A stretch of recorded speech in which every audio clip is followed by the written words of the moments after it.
Kwa hiyo ni mama ni mwenye watoto wawili walemavu, mmoja mlemavu wa viungo na pili mlemavu wa mkono na mguu.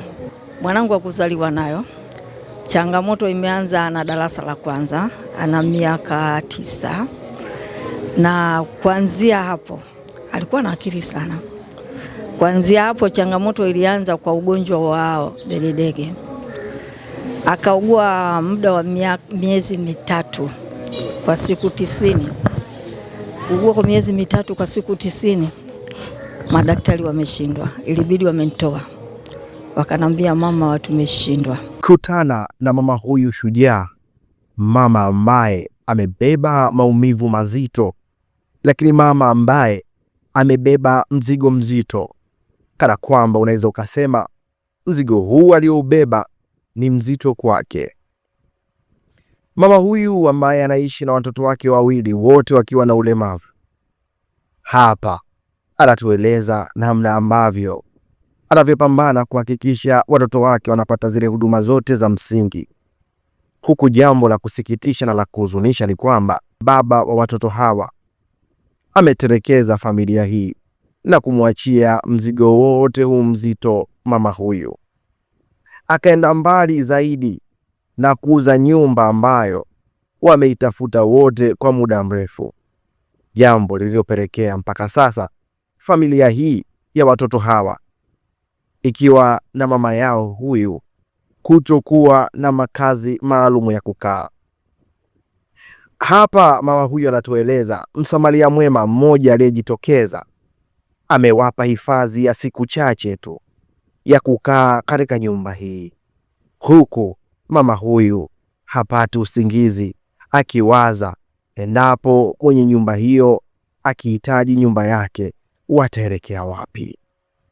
Yako mengi anayazungumza kupitia Families Media, nami nikukaribishe uweze kusikiliza mengi zaidi anayoyazungumza hapa. Hii ni ripoti kamili kutokea hapa Families Media, nami jina langu naitwa Gervas Machaku. Mimi ni mama mwenye watoto wawili. Niite jina la kwanza. Jina langu inaitwa Amina, sababu watu ndio wanalojiwa, nikitaja lile lingine itakuwa unielewa. Kwa hiyo ni mama ni mwenye watoto wawili walemavu, mmoja mlemavu wa viungo na pili mlemavu wa mkono na mguu. Huyo mlemavu wa viungo hajielewi kitu chochote, inabidi msaada kwangu mimi, na mimi ni bibi ambaye nina miaka 72. Kwa hiyo ningeomba msaada wenu wa kumsaidia walemavu wangu. Sina msaada wote kwa kuwa hii nyumba niliyokuwa nakaa imeuzwa. Kwa hiyo ningeomba msaada wenu. Labda kidogo kwa uchache utuambie changamoto ya mwanao ilianza alizaliwa nayo? Mwanangu wa kuzaliwa nayo, changamoto imeanza na darasa la kwanza, ana miaka 9, na kuanzia hapo alikuwa na akili sana.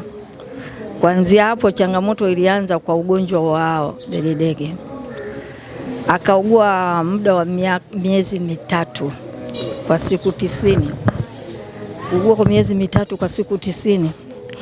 Madaktari wameshindwa, ilibidi wamenitoa.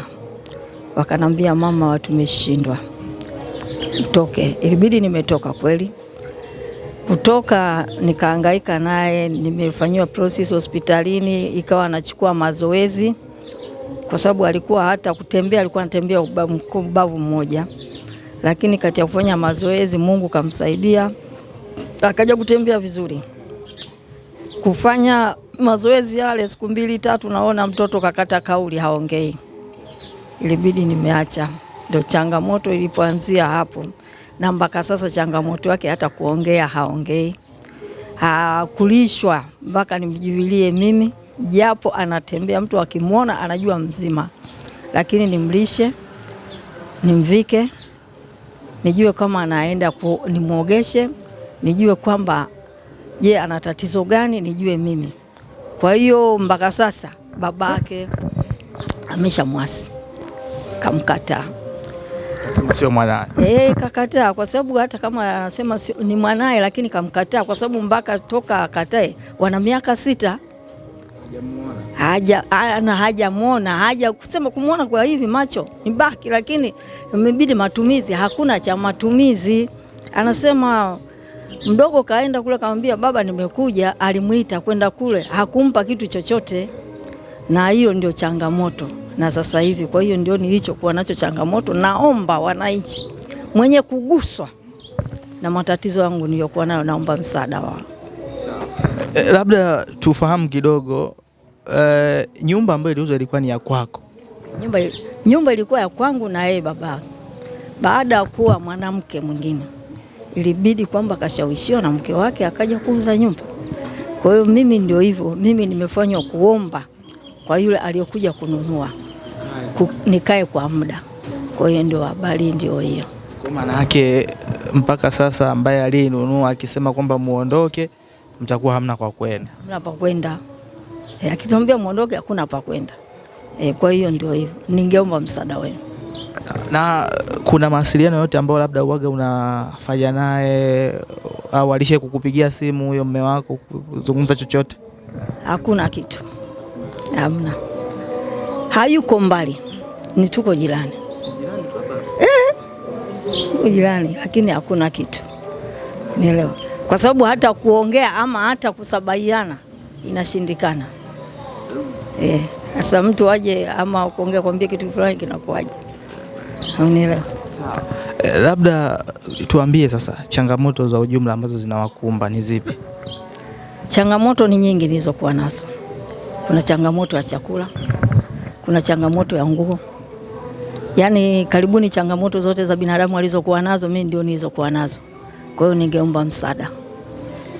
Kwa kuwa mimi ni mzee, sina mahali pa kwenda ama sina biashara kwenda kwa nao genge, ilibidi nimwachie mlemavu wangu aliendeleze.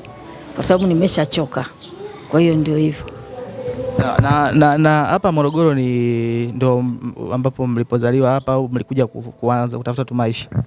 Hapa Morogoro ni mji wangu lakini nimezaliwa kijijini. Umenielewa? Hapa nimekuja kimaisha. Kwa hiyo ndio hivyo. Huo mji ninaokaa kama hapa nakwambia kwamba imeuza ndio ilikuwa mji wangu.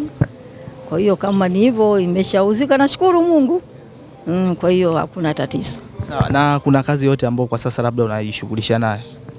Sina kazi yoyote najishughulisha nayo. Mimi nimekaa tu. Nashukuru tukipata hapo shilingi 200, 300 zinatusaidia. Na huyo ambaye alinunua sasa, kuna siku labda alishaye kuambia kwamba nawapa siku kadhaa labda za kukaa hapa muweze kuondoka? Huyo alikuwa anashawishiwa na mzee wangu, alitaka kwamba tuondoe, lakini kwa jinsi ya kuwaona walemavu wangu kasema mama kaa mpaka nitakapo anza mjesio nikurupuke tu. Kwa hiyo ndio hali halisi. Sasa labda kitu ambacho unatamani kuzungumza na Watanzania na kuwaomba ni kitu gani labda? Mimi nikiwaomba kwamba msaada, hata mtu yote akiwa na msaada, kwa sababu na mimi kidogo na hata akiwa na shilingi 350,000 anisaidie. Kwa hiyo ndio hivyo. Na mawasiliano yako? Mawasiliano yangu 06 73 75 76 54.